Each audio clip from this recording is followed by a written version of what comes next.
Okay, ఈరోజు media సమావేశానికి వచ్చేసిన మీడియా మిత్రులందరికీ ధన్యవాదాలు.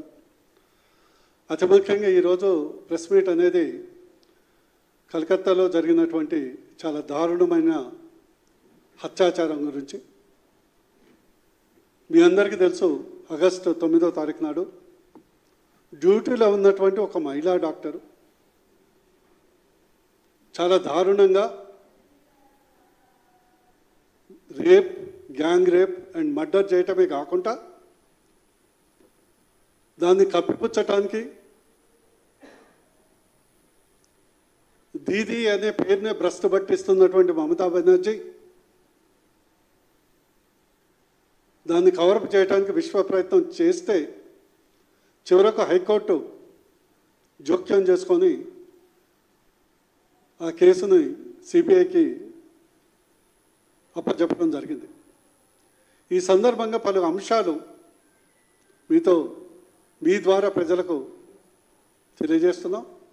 అతి ముఖ్యంగా బీజేపీ తరఫున, బీజేపీ తెలంగాణ తరఫున, డాక్టర్ సెల్ తరఫున ఈ యొక్క అత్యాచార ఘటనను ఆర్జీ కర్ హాస్పిటల్, రాధా గోవింద కర్ హాస్పిటల్ జరిగినటువంటి ఖండిస్తూనే ఈ యొక్క అక్యూజ్డ్కు మరణశిక్షణ అతి త్వరలో, అతి తొందరగా వెనువెంటనే వేయాలని మేము డిమాండ్ చేయటం జరుగుతుంది.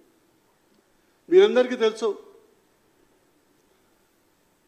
ఆగస్టు 9 రాత్రి డ్యూటీలో, ఎమర్జెన్సీ డ్యూటీలో ఉన్నటువంటి డాక్టర్ మీదే అత్యాచారం జరిగితే దాన్ని ఇమీడియట్గా కప్పుపుచ్చటానికి వాళ్ళ తల్లిదండ్రులకు మీ కూతురు ఆత్మహత్య చేసుకుందని మెసేజ్ పంపడం జరిగింది.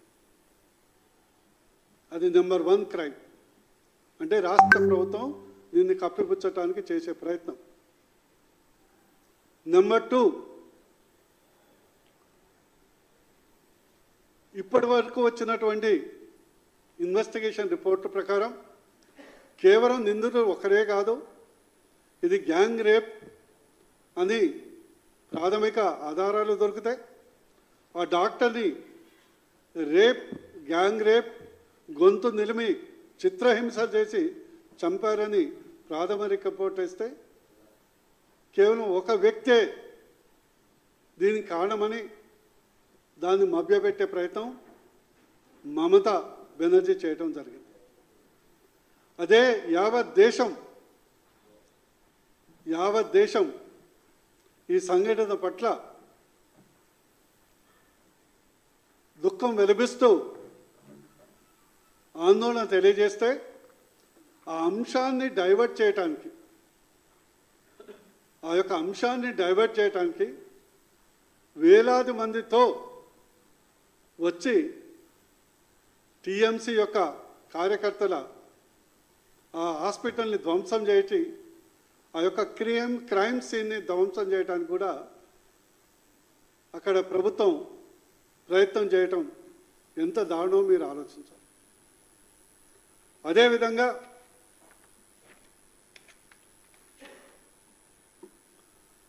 అక్కడ ఉన్నటువంటి సీసీ కెమెరాలు, మొదట దానికి సంబంధించిన సీసీ కెమెరాలు ఫుటేజ్ను సిబిఐ చేతికి మారముందుకే 7 రోజుల గ్యాప్ ఇచ్చి సీసీ కెమెరాలు పనిచేయట్లేమని అక్కడ ఉన్నటువంటి ఫుటేజ్ మొత్తం ధ్వంసం చేయటం జరిగింది. అది రాష్ట్ర ప్రభుత్వ యొక్క అధికారులు, పోలీసు ఇందులో భాగస్వాములై ఈ యొక్క ఇన్వెస్టిగేషన్ నీరుగార్చే ప్రయత్నం చేస్తున్నారు.